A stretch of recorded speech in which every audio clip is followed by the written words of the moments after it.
sa abroad ka, hindi pwedeng, ano nga ate, paano kung sa abroad ka? Anong gagawin pag sa abroad ka? Pag day off ka? O di, Sabihin natin sa Ate Rose, magpapakasaya ka na. masaya siya.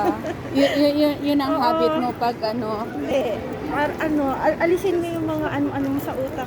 o yung Mga trabahong problem, for oo, 1 week, no? Yung mga stress na nasa... Itanggalin mo na yun. Huwag isipin kasi nasa... Ito yung araw na sa atin lang. Diba? Walang amo, walang ganito, ano. At least, no, nare-release mo yung stress mo for about 2 hours or 3 hours. Kaya nga. Guys. Hindi yung mga kasama namin, Para guys, ano, oh.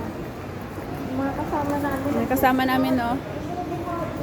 Bukod sila, bumubukod yung dalawa. Oo. Yung tatlo na yan, Nagsasarili, bumubukod yan sila, may mga sarili sila. Nagsasarili yung mga yan. Mga isnabera. Mga isnabera sila. Isnabera mga yan.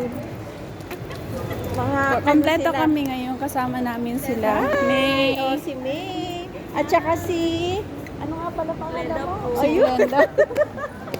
Nakalimutan niya na si Glenda. Nakalimutan ko ang pangalan niya. Nakakahiya.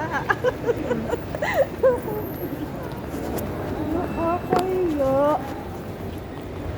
Ito ko si ano, ang dalo ng the flute. Pero hindi naman ako binigyan ng pera.